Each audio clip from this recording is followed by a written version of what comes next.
maybe it's just because philosophy is so radically different.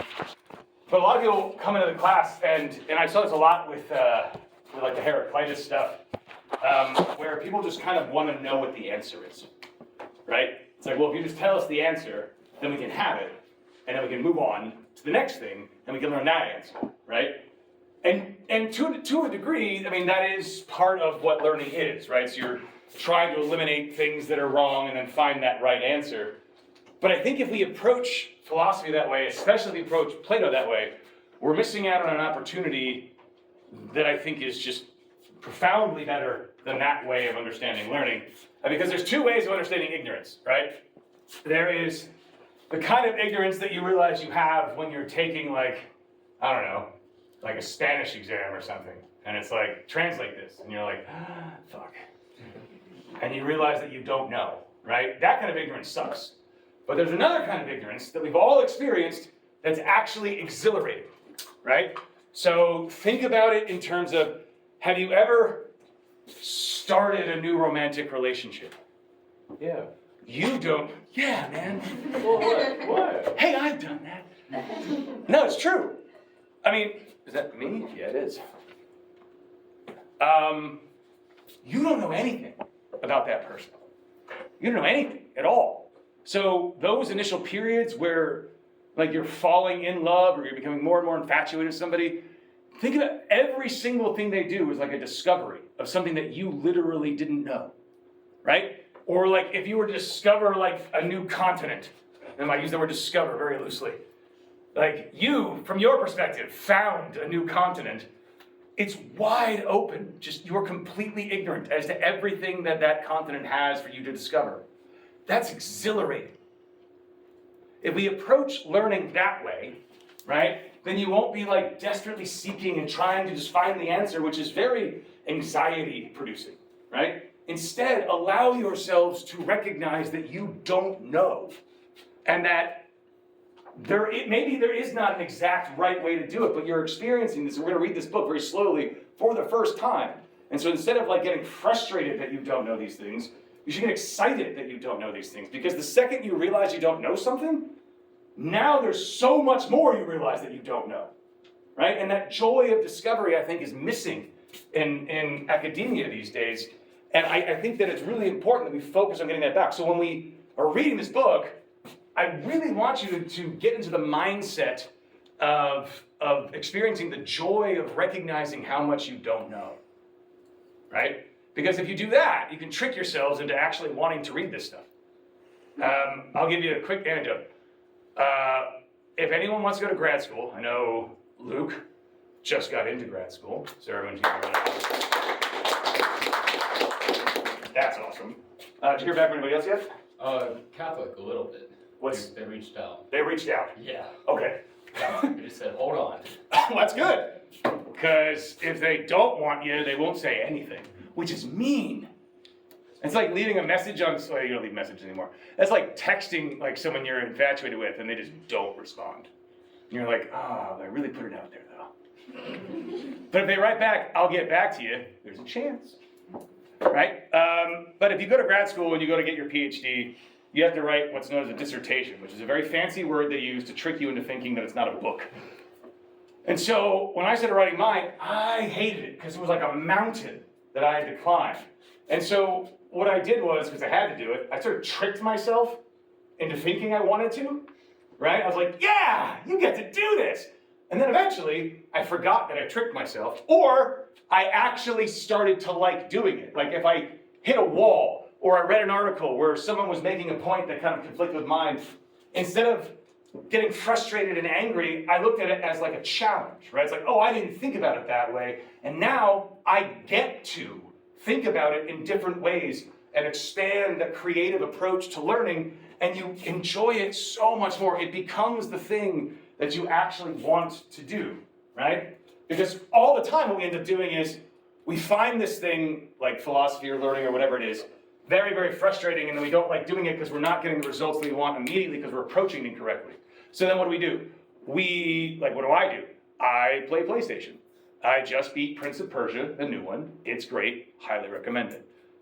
But that's like a quick pleasure, right? The goal for Plato, and we do this all the time, where we will say like, okay, I won't play video games now, and I'll get the work done I don't want to do, and then I'll reward myself with the thing that I wasn't supposed to be desiring in the first place. This is how alcoholics think. They're like, I won't drink at 9 a.m., but then at 5, I'll reward myself with alcohol. And we're like, yeah. Weird? Yeah. The royal we.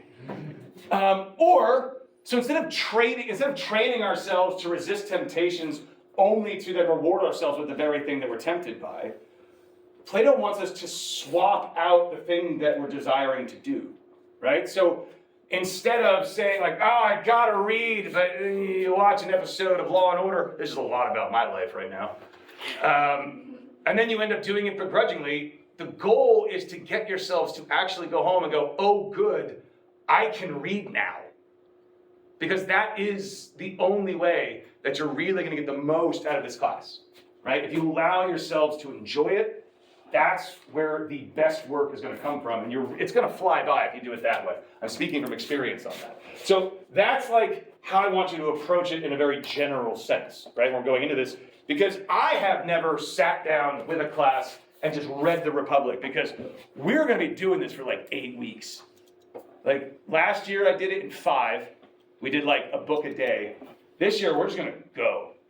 And for those that were in the love class, right, we just kind of, like I had a plan, it felt maybe, but we're like, oh, we only got through a page today. Awesome.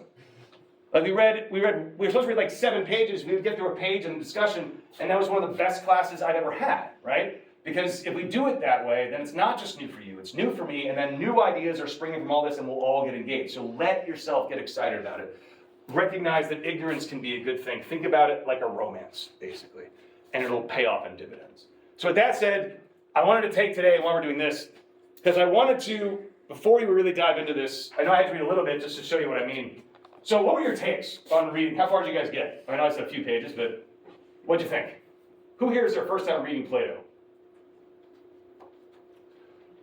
Who here is the first time they actually read Plato, but they were assigned it before? Okay, there you go, yeah. So, any thoughts initially? Compared to the pre-Socratics, how are we feeling? A lot better. A lot better. Yeah, because it's like understandable, right, on first read. And that's the beauty of Plato. There is so much happening between the lines that you can just read it. Like you can just read Plato, and you're like, all right, so who's he talk to first? This guy named Cephalus. It is Cephalus, right? It's not Cephalus. In Greek, the C is always a k sound, right? And they talk for a while, and then Cephalus, like happens all the time, gives his definition of justice, and then Socrates tears it down, he gives his counter-arguments, and that's just sort of how a Platonic dialogue goes, right? If we read it that way, on the surface, that's what's known as the logical approach to reading a Platonic dialogue, right? So in a logical approach, what you're doing is you are trying to figure out what the arguments are that are being presented, and you track down the counter-arguments, and then you figure out the problems therein, right? Which is a perfectly valid way to read it, right? That's how my dissertation director reads Plato. He's an Aristotelian. So he didn't like Plato because of all of the, what do you call it? Something not great. We'll just say he didn't like the literary aspect of Plato. He's like, it gets in the way. I don't understand like why he's doing it this way. Because Aristotle's just like, here's the thing, right? Here's the argument. We're not going to like, weed around. But for Plato, he doesn't do that. He writes in dialogue form. And we probably talk about that for a second too. So all of Plato's works that he published are all written in dialogue form, which simply means you have Socrates typically, not always. There's 2 or 3 dialogues where Socrates really doesn't say anything at all. One, he's not even there. But almost always it's Socrates and he's talking to somebody else or multiple people, right? Why? Why do you guys think that Plato would set it up in what we probably call today like a play format? What's the benefit of doing this? Because if we recall, with Parmenides, we're like, why did he write in, dactylic hexameter? right? It's like, well, maybe it's because this was how Homer wrote, right? So people are familiar with it, or it's easily memorized, so we can do this. Plato doesn't do that at all. Like, he writes in very long form, like play style dialogues. So why? What's the goal? Why not just tell us? Yeah. Is it to like make it seem more objective? Like he's not telling you directly what he believes, he's telling you through other people, so it kind of like removes his opinion? Yeah, so it could be, you gotta remember, Socrates gets put to death for saying literally the things that are in the dialogues, right? And Plato actually wasn't there when Socrates got killed. Fun fact, Plato's real name is Aristocles, which sounds way fancier. For those that don't, does anyone not know what Plato actually means? How many people have not taken my class before? Well, real quick. So Plato in Greek just means broad, right? And for a long time, people thought that he got the nickname broad because of like all the subjects he wrote on, and it's like metaphysics and logic and art. He's like a muscle man. Right? Exactly. They found out later through documents that like he actually had that nickname since he was a teenager because he was jacked. Like he was a wrestler. I forget, because this is a sort of ancillary factor, I forget if he actually was in the Olympics or was just trying out or training for the Olympics, but he was huge. Imagine, and who gives you that nickname? The other wrestlers, right? So like, he was just massive, broad shoulders, big guy. It's interesting that he kept it the whole time too. I always tell people I had a friend in high school whose nickname was Cheese, and it always cracks me up to think like if he cured cancer, you know, like 300 years from now, they're like, as the famous physician Cheese once. I wish that happened. He disappointed me. He didn't do much. Right. He's writing dialogue form because Socrates gets killed for doing it, and he wants like that separation, right? Also, it allows him to write from varying points of view, right? He can create characters in the dialogues that have radically opposed views to what Plato seemingly wants us to get to. And that's the other thing. A lot of these dialogues are going to end in what's known as aporia, right? These are aporetic dialogues, which simply means aporia is like a state of confusion where we recognize that we just simply don't know anything. Like we have no idea what we're talking about. You ever got into an argument with somebody and you start to realize like, oh man, you're getting frustrated because you have no idea. You thought you knew, and now you don't, and finally you're just like, what's the answer? That. Plato wants us to get to, not what's the answer, but Plato wants us to get to, I have no idea what's happening right now. Because if we can get there, then we are way more inclined to listen to other points of view. If we walk into a conversation and we are sure that we already know the answer, how willing are you, if you're honest with yourself, how willing are you to listen to someone else? Case in point, politics. Has anyone ever walked into a political debate with someone you know is radically opposed and go, I sincerely want to know what you think? Or are you like, wait for my turn to tell you why you're wrong? And that's what we do. So if I can get you to doubt yourself, right, to the point where you're like, you're not sure, now we can start having an honest conversation because we're no longer concerned with what we think to be true, but we're actually concerned with the truth. So the dialogue allows Plato to do that. He can write in characters, and he does. So in Book 1 of the Republic, have you guys read Plato before? Anyone read like the Euthyphro? Raise your hand if you read the Euthyphro before. Or the Apology? Right? Okay. So in both of those dialogues, the early dialogues, the people that Socrates is sparring with, not that bright. Right? And so Socrates just sort of handles them, and it makes it seem like Socrates is just this intellectual giant. Right? That we just listen to what everything he has to say. But in the Republic, Book 1, it starts off like that. Cephalus, we'll get to it later, you know, not much of a challenge. Polemarchus is like a kid. And then Thrasymachus shows up, and Thrasymachus' arguments on justice are actually really convincing. And in fact, scholars have written papers that like Socrates does not win that argument. Like Thrasymachus, so I want you guys, when you're reading Book 1, at the end of Book 1, ask yourself, who won? Right? We're supposed to side with Socrates. But the question is, who won? And Plato writes this into the dialogue. So why would Plato write in a character who makes such compelling arguments that we are now doubting whether or not Socrates won? And just so we're clear, Socrates is on the side of justice. And we're like, So why? Why would he do that? Yeah. To strengthen his own argument How so? by arguing against it. Right, so I could say like, I'm gonna not straw man, right? I am going to create the most compelling arguments from the alternate side, and if I can beat those, then I know I'm actually onto something, right? If we just have a bunch of weak arguments that we're sort of pushing over, how sincere are we in our quest for the truth? If we're seriously concerned about discovering the truth, then we owe it to ourselves to make sure that we're seeking out the smartest people and the best arguments on the other side. If you, and I'm not saying listen to Fox News, because that's just silly, but so is CNN, right? When I say seek out, there are incredibly intelligent people who are right-wing, and there are incredibly intelligent people who are left-wing. Find those people and argue and debate with them, because I promise you, if they're sincere about their beliefs, they're going to want to. And you will learn either A, that maybe your arguments aren't up to snuff, and that's good, because then you found out your arguments are shit and they only work on your friends. Or B, you might actually convince somebody who has the intellectual acumen to make change. Right? Either way, you owe it to yourself to do it. And so by creating these really compelling arguments in his dialogue that oppose what we hope to be Plato's views, he could be testing himself. Also, many of the dialogues that end in aporia. So unlike the Republic, most of these Socratic dialogues, early and middle, they end and there's no answer. Right? Typically what happens, the person Socrates is talking to eventually just gets pissed off because Socrates just eviscerates everything he says. And they either walk off in a huff, or they go, well, that was fun, and then they leave, right? Leaving you, the reader, with no resolution.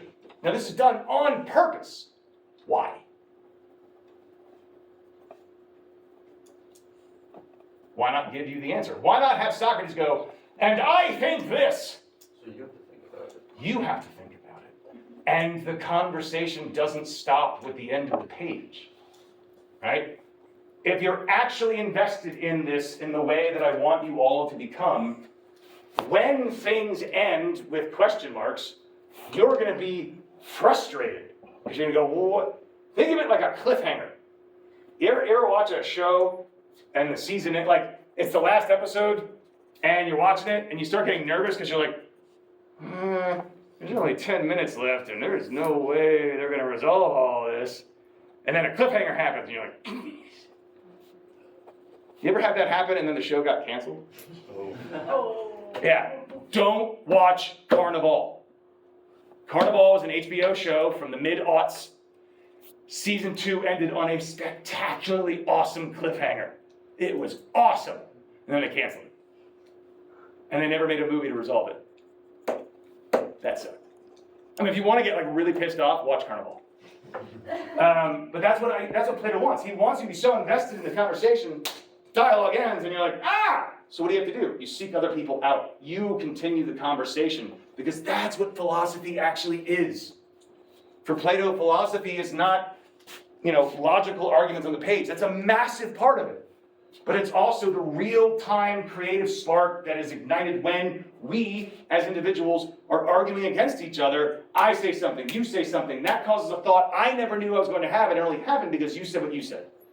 We create these discussions by continuing the conversations that Plato was starting, right? So all of these things are why Plato's writing in dialogue form. And also, when we speak, and when we have an actual dialogue with one another, right? Plato warns us often throughout the dialogues that what he wants to get away from, he wants us to do philosophy through dialogue, like in real time. And he warns us about what he calls heuristic.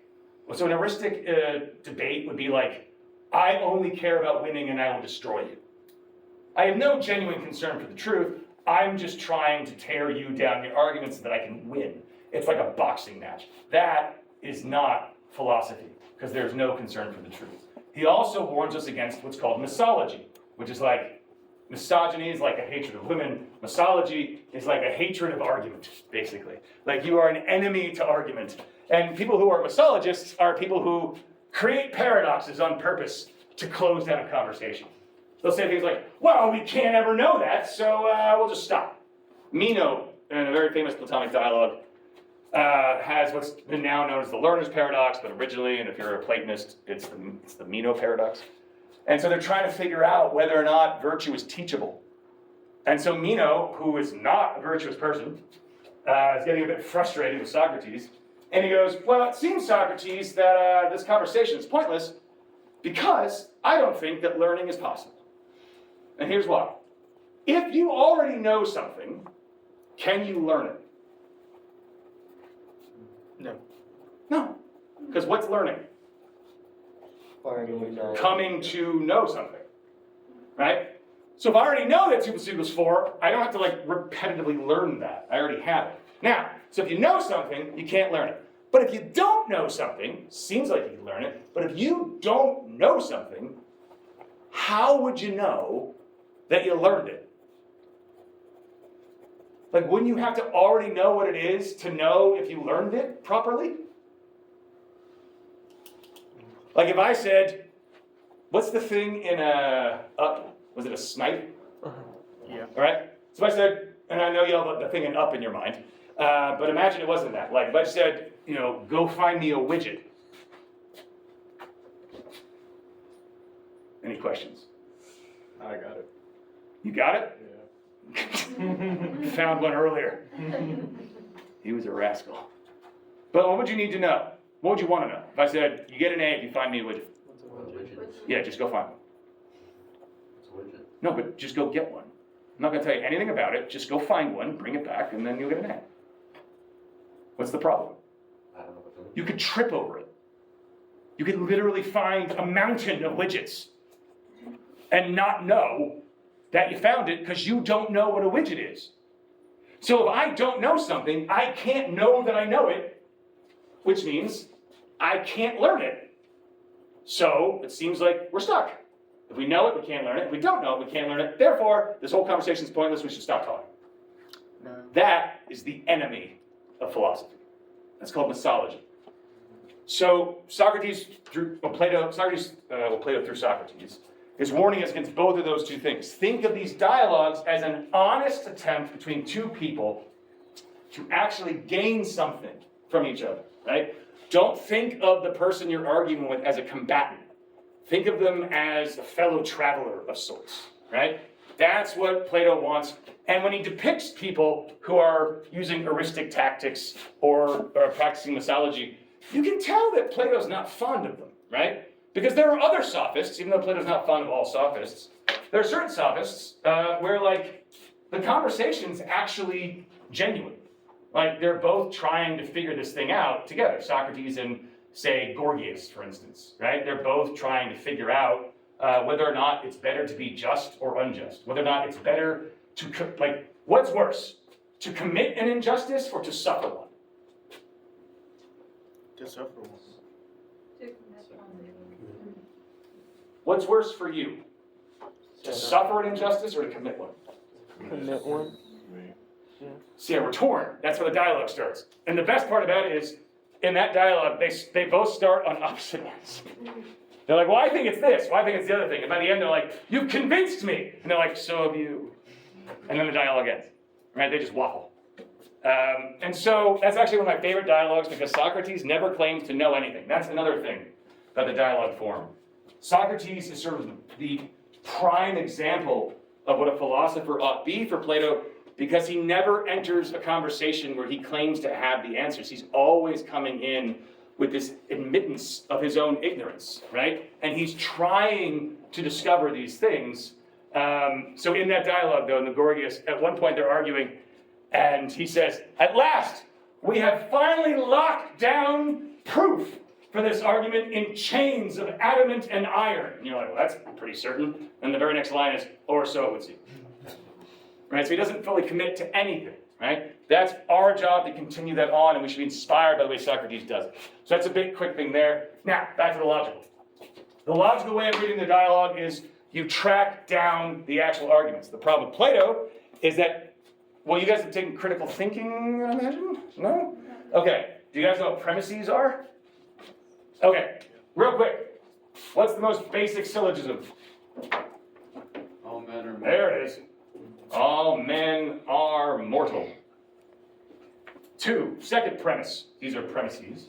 Socrates is a man. Socrates is a man. Therefore, Socrates is mortal. That is a straight up argument. And it is valid and sound. Why is it valid? What's valid mean? Who wants to tell me? The conclusion follows from the premise. The conclusion follows from the premises, right? That is a necessary conclusion based on the premises. It's also sound, turns out. What's soundness mean with logical arguments? It's right. It's true, True. right? So you can actually have a valid argument that is unsound. For instance, if I said, all men are, I don't know, clowns. Socrates is a man, therefore, actually that's close, that's too close, he might be a clown. So all men are Tiger. tigers? Yeah, tigers. Metaphor. Yeah, right, see how tricky this gets. Or all men are Lucky Charms, right? So all men are tigers, Socrates is a man, therefore Socrates is a tiger. That's a valid argument. It's 100% valid. Completely not true. Makes it unsound, right? So we recognize that our conclusion is completely absurd. There's obviously a problem with one of the premises, and we have to get rid of one of the premises, fix it, etc. That is how you read a dialogue logically, right? When you're tracking what these people are saying, they're going to give you premises. Now, the problem with the way that Plato writes it is it's not like they go, okay, this, therefore this. It's always like there's a premise, and then there's this long tangent, like about the premise or not about the premise.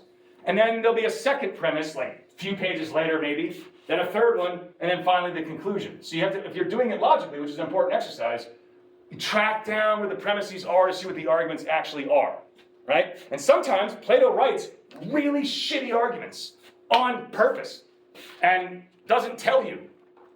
Why would he do that? Yeah, because the dialogues, again, are a tool for learning, right? So Plato believes we can learn, but learning is not me just telling you things.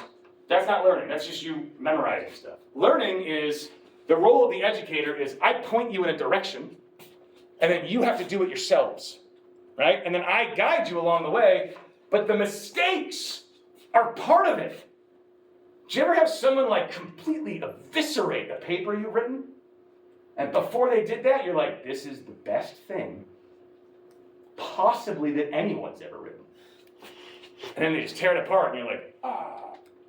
If you don't see people pointing out your mistakes, you don't even know that you're making mistakes, right? So when I read the Euthyphro, which is a very straightforward, simple Socratic dialogue, it's like laughable to me, right? Not like because I think it's bad, I think it's brilliant. But when you first read the Euthyphro, some of the arguments that Euthyphro gives, you're like, okay. Right? And then by going back through it and over it, you then learn, like, oh, that's actually a really bad premise, or you don't want to do that because that's a mistake. Plato is showing you the mistakes that people make, and it's your job to spot them. That's what the learning is. You realize it later. So when you're tracking down these arguments, you really, really, really want to make sure that you're picking the right premises, and then, you can determine whether or not the arguments are good arguments. Now that is basically the straightforward way of reading Plato. And that is a way that a lot of people read Plato. I said my dissertation director thought that all the literary aspects of it, or dramatic aspects of it, were just sort of distractions away from the real meat of what's going on. And he argued that, Plato had to do this to keep people engaged, right? It's kind of like any literature. How boring would any book be if instead of all the character development and the rise and fall, it just said, like, being mean to your family is bad. And you're like, got it. Right? Or is it like, no, we have to see them develop and all stuff. But for my professor, he's like, yeah, but that's literature, right? That's got its own role. It's diving into, like, the depths of the human condition. What Plato's after is, like, the truth through logical argument. Another way of reading it, and I think the most important way, because it affects how we do it, would be called a dramatic reading of a Platonic dialogue. So, here, I'll give you an example.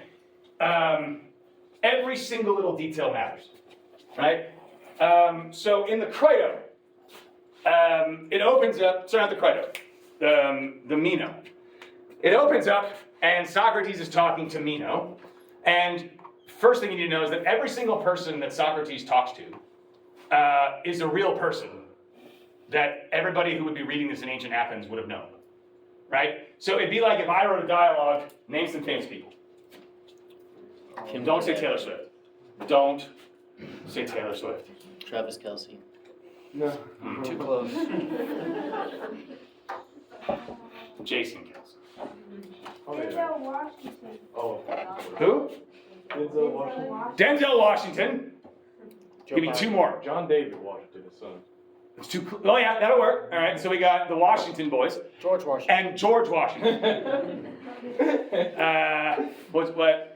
I don't want to do this comparison, but we'll just add Joe Biden because it makes sense chronologically.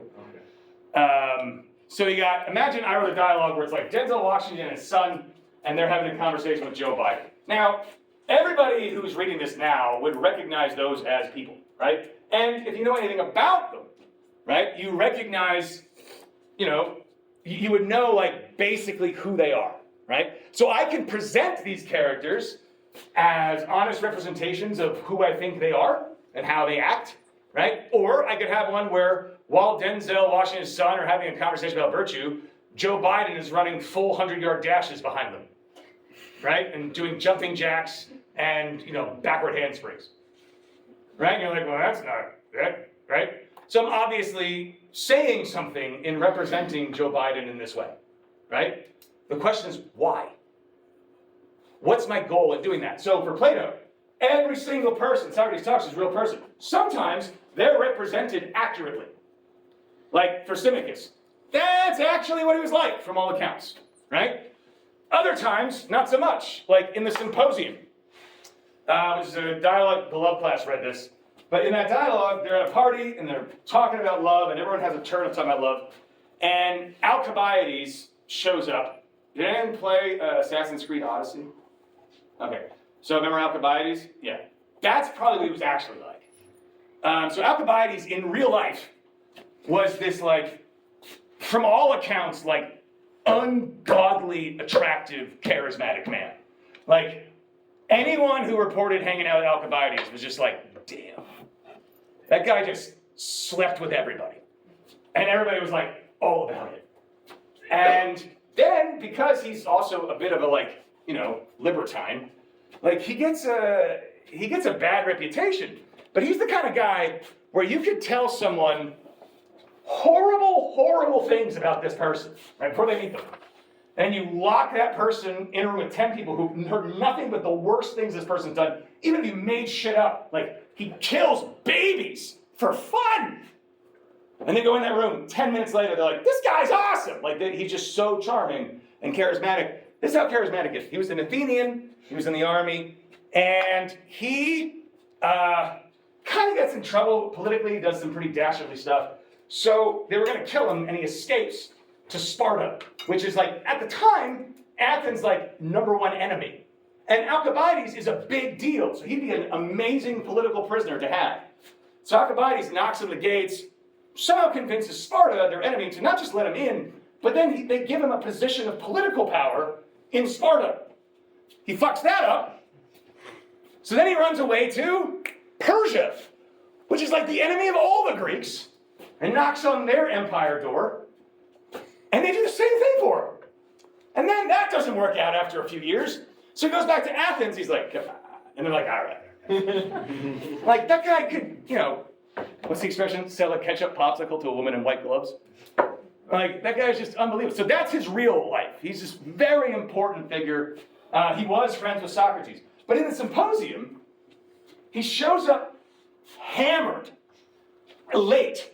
And the whole speech he gives, he's just crying, like full body sobs, ugly crying, because Socrates won't sleep with him.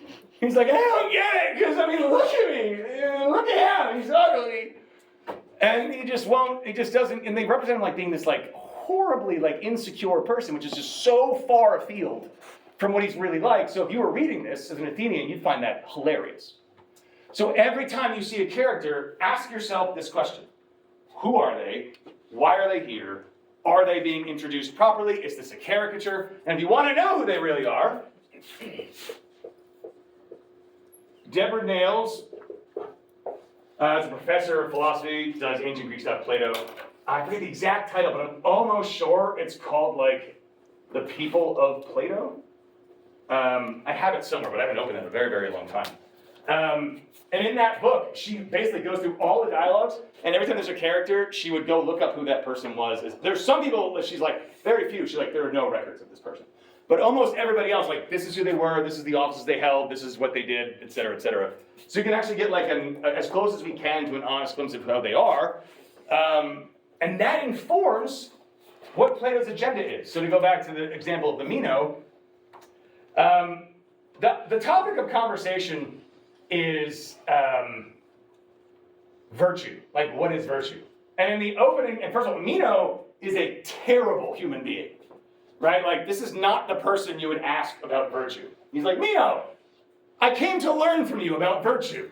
And he's like, and because Socrates will seek out people that he thinks are experts in particular fields because he wants to know the truth of things. So if I want to know what beauty is, I ask a poet. If I want to know what courage is, I ask a general.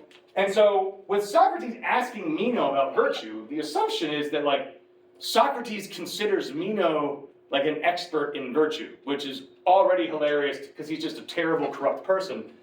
But then in the opening lines, something else happens, right? This is like irony. This happens a lot too. And you wouldn't know it if you didn't already know. Socrates says, you know, and I just was having a conversation about somebody else, and I really think that we should start with the Thessalians because they are just the pinnacle of virtue. And you read that and you're like, okay. That'd be like me saying, you know, we're really going to talk about virtue. I think it's important we start with, like, historically, they've been considered some of the best, the Nazis. Now, obviously, if I say that, what should you assume I'm doing? Joking. Let's hope. Yeah, let's hope. So, every single thing he says could be taken ironically. So just always, when you see a person, ask who they are, et cetera, et cetera, et cetera. First thing, in the dramatic, we have to know as well, is, aside from that, when the story actually starts, is the narration. So, who's telling this story? Because sometimes you'll have a dialogue that just starts mid-conversation, right? That matters. Because the first thing you're going to ask yourself if you're doing it properly, I mean like mid-conversation, just picks up. What's the first question you're going to ask? Who are you? You're like, well, they'll tell you who's talking. But like, you ever walked into a conversation, mid-conversation? What are you guys talking What are you guys talking about? How did we get here, right? Like, how did we get to this point? What did I miss in the conversation? And why would Plato start it in the middle as opposed to the beginning where we could have all the background information? Like, those are questions you have to start asking yourself. So there's a lot going on. Second, sometimes there's a narrator. So sometimes it'll be like Socrates saying to somebody else, oh yeah, do you remember that party we went to 15 years ago? Let me tell you all about that, because you don't seem to remember, so I'll just tell you the whole story. And so now we know it's Socrates telling somebody else about something that happened 15 years ago, right? So what are some issues that could arise there? I thought he didn't know anything. He remembers stuff. Oh, that's actually a good question. When he says he doesn't know stuff, so in the apology, you know, they kind of make fun of him a little bit. He's like, no, I know certain things, like what he calls common knowledge. So it'd be like you saying, like, I know where my apartment is. Like, that's not for him, like, real knowledge. For him, knowledge would be like, what is justice, right? So certain things that we could say, like, he called it human knowledge, would be like where my apartment is, like, basic mathematics, things like that. But he's trying to get, when he says, like, I don't know anything, he means in that, like, really pure sense of abstract concepts. So he's recalling a story, but to your point, he's recalling a story, what could go wrong? It's been 15 years. It's been 15 years. Could I misremember certain things, right? You guys ever tell a story for years? This will happen to you as you get older. If it's already happening, uh-oh. like I always tell my class, like there's this one story I tell about this party I went to, and I've been telling the story where like some guy jumped a fence and then like punched my friend and he was out cold like that. And I remember like jumping on the guy and holding him down and being very scared. And I've been telling that story forever. I remember it vividly because my heart was racing and adrenaline. And I told it in front of Dave, who was the guy who got punched, and years later, not to him. And he was like, that's not how that happened. And then he told his version of the story. And then there was a third guy that was there at the party and later, and he was like, I don't remember what happened. Something happened, and the way I tell a story, I think it's true. It's not like I made stuff up. Details got fudged, and then that became the story.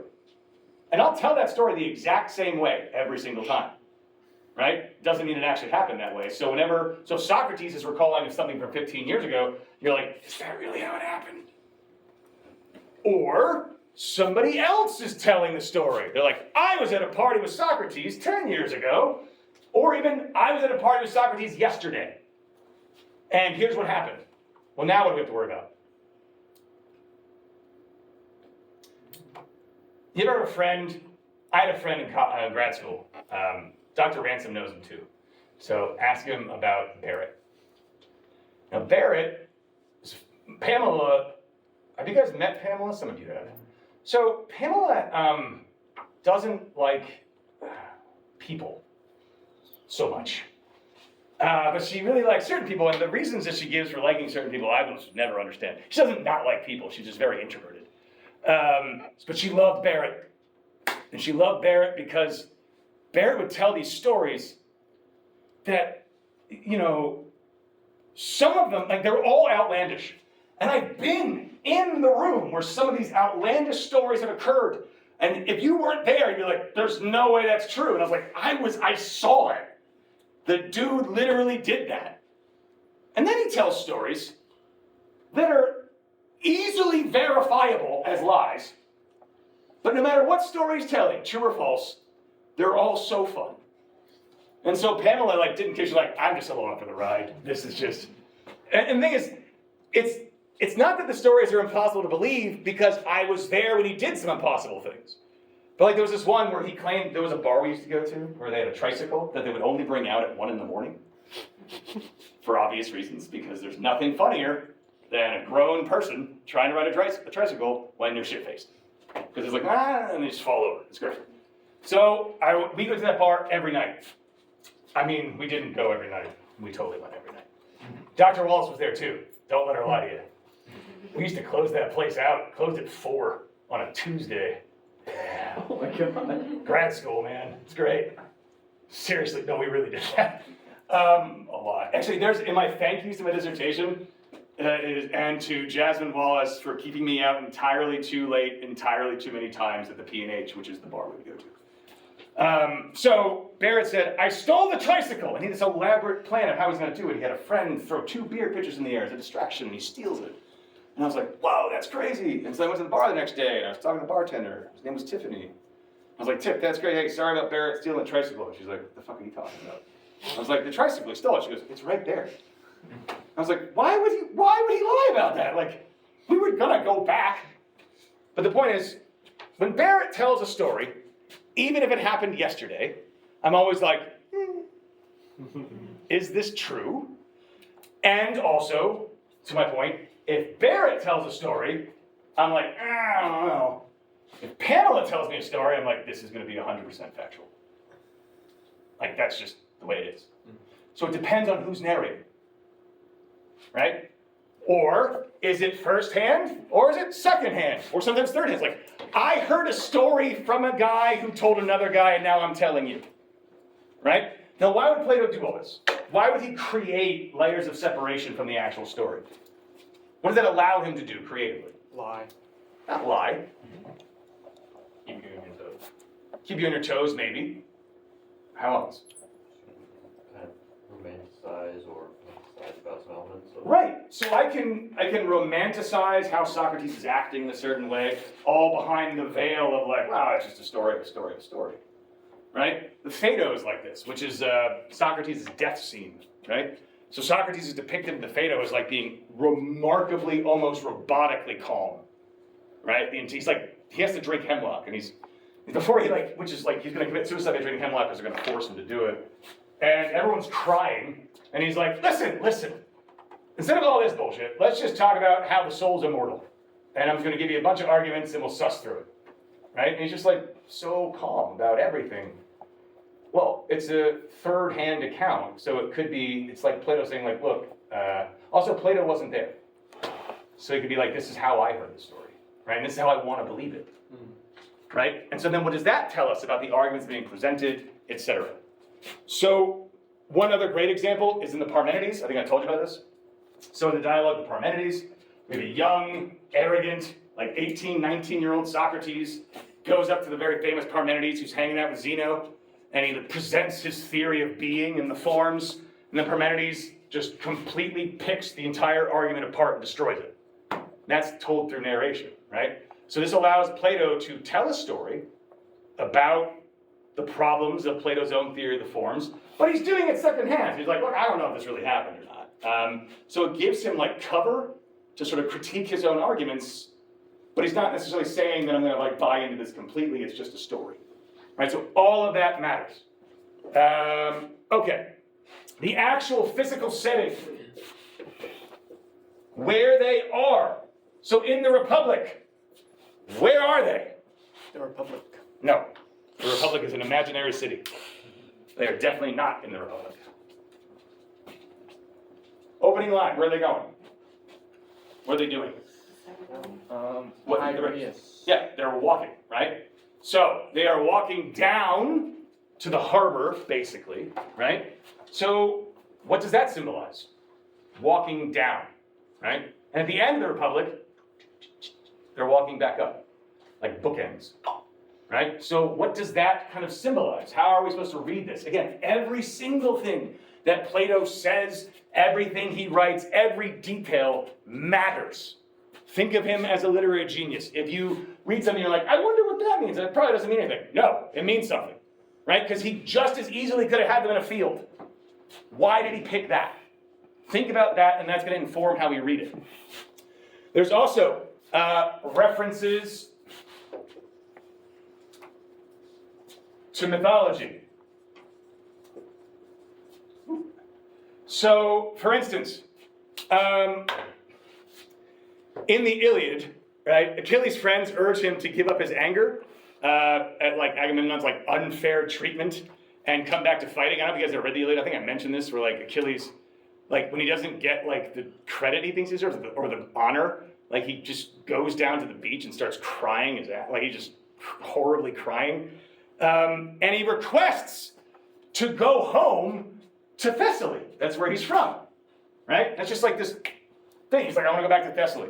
In the Crito is there to break Socrates out of prison before he has to kill himself.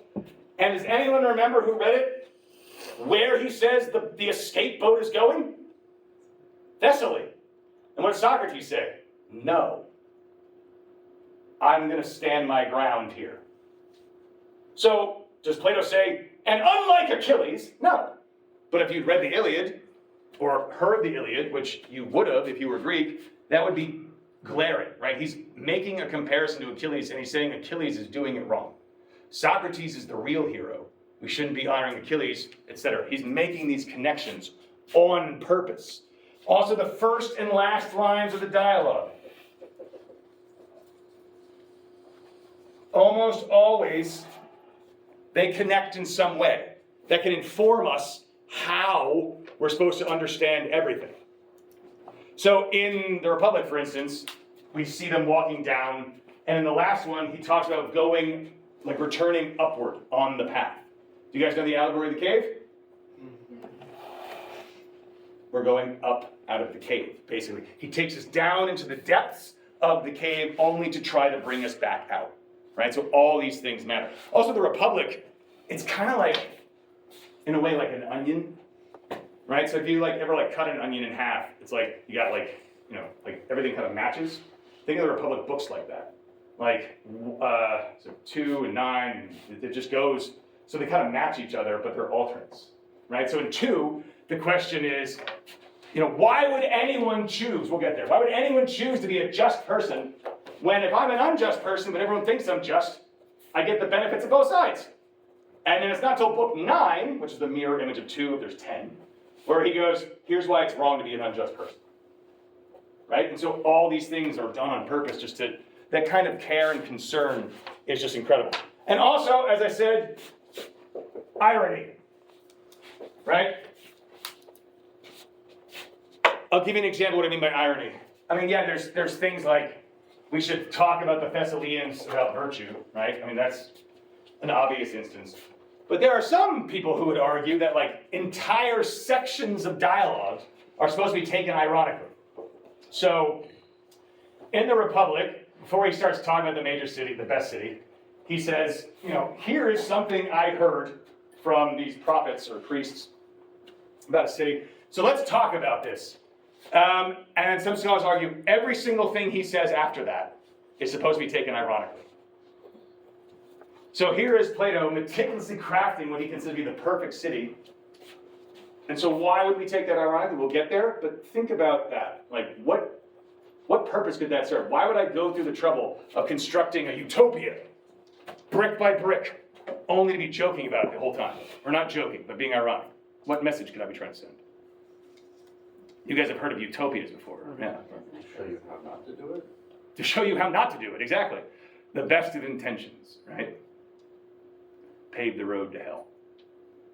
So it's like, well, let's design the perfect city, and then I'm going to let that sit there, and I'm going to let you guys stare at it, and then you're going to realize, the more you look at it, you're like, there's a lot of problems here. Or is he not being ironic? I don't know. That's the best part. So, any questions about all of this so far? No? Okay, good. And finally, there's the integrative. So you're going to integrate the logical and the dramatic. Right? So, in other words,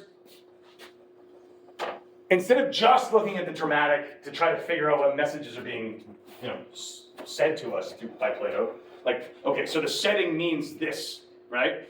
Like another example of that, like in the Phaedrus, they're walking in the forest and they're talking about love and beauty, and there's some sort of natural element to it, right? That just sort of, it sets the stage for that. Or is Socrates arguing with someone public in the street, or was he invited to their house, right? That sets the tone of how we're supposed to read it.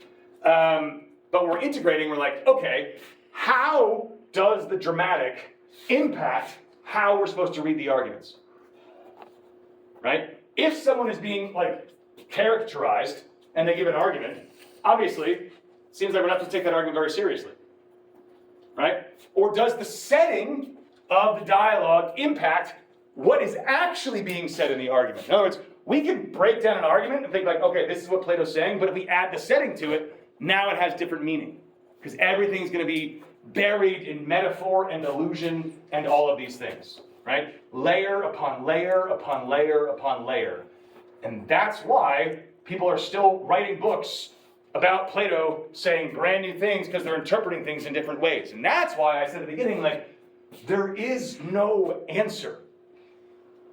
Plato doesn't give us one. He gives us in the Republic what sounds like, here's the best city, but then he tears it apart himself. So when you're reading this, take all of this into consideration, but also recognize that there's no right way to read this at all, right?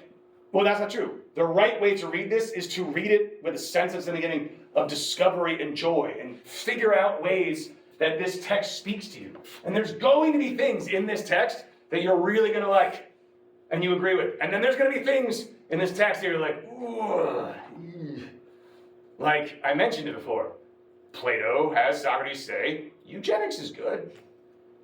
Like, we need a plan of eugenics. What's eugenics? Selective breeding. Selective breeding, exactly.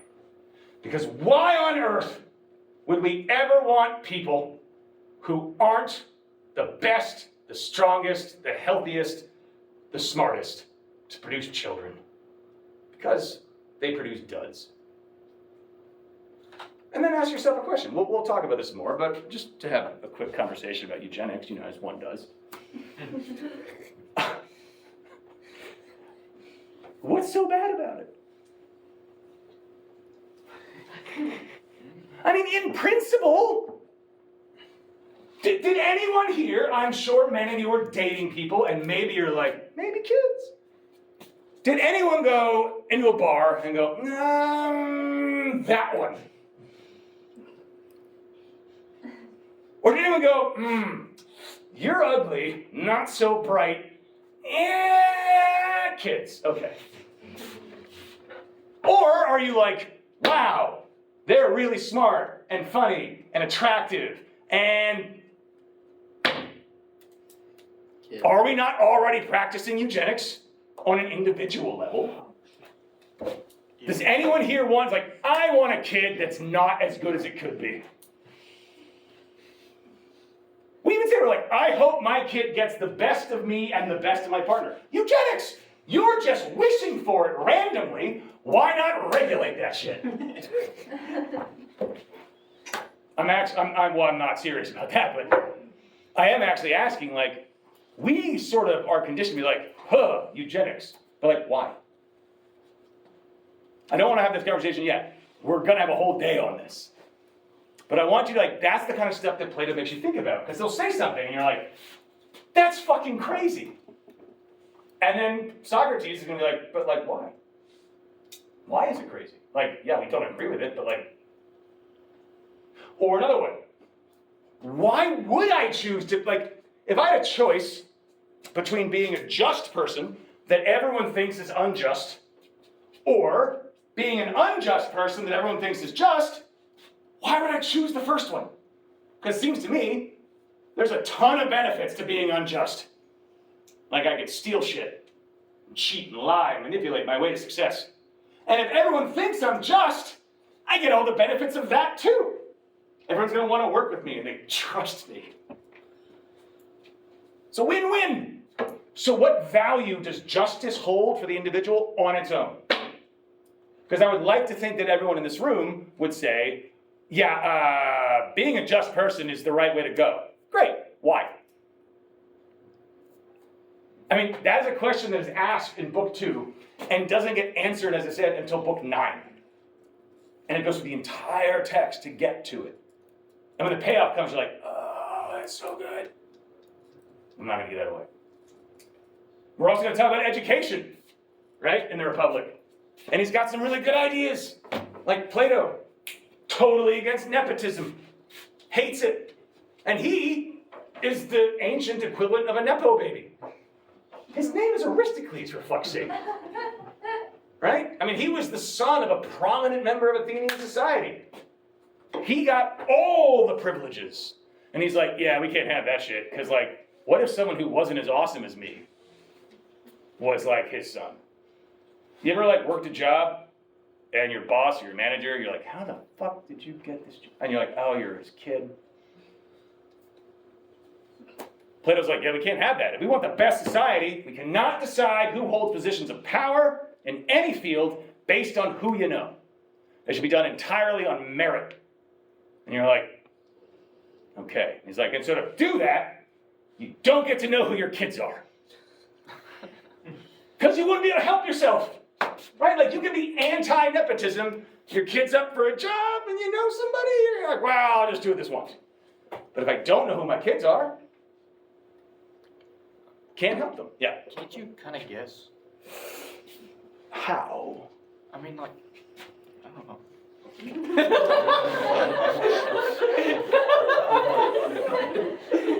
kind of know what your girlfriend's like. Can you do that one more time for me? Yeah, my kid.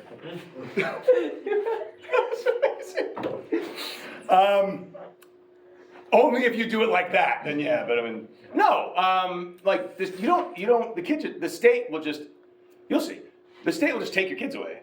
The second they're born, state raises your kids. You don't even get to meet them. You don't know them. Yeah, but were there not mirrors back then? Does everybody look like their parents? You ever? Kind of, like, vaguely. Vaguely? You'd be able to narrow it down. Sure, but you don't know. But you wouldn't even have a relationship with them to establish Nope, that nothing. sentiment Nope. anyway. You know, you got In to fact, pick out. he's so worried about you not knowing who your kids are, or so sure you wouldn't, that when the kid is born, the birth parents are told what month they're born in. It's like you know the month like ahead of time, and you have to know that because this actually happens. He's like, because what if, like, you're at a bar 20 years later, and you meet someone? I mean, yeah, they're a little younger, but there's a connection there, you know? So to avoid accidental incest, you're like, what month? February, fuck! Right? Well, we gotta make sure. And so these are sort of things, he says these things, and so you're like, they're funny, but, you know, there are other things that are like really, really serious, and that you might agree or disagree with, but either way, Plato is trying to get you to think, right? And by the way, just so you know, like when Socrates says these things, it's not like his companions are like, oh yes, of course, Socrates. They're like, I don't know about that. Also, I'm not gonna ruin this entirely, but mass kidnapping is part of the plan. Yeah, I know, it's great. It's fantastic. Buckle up. So, when reading the Republic, just really kind of keep all of this in mind.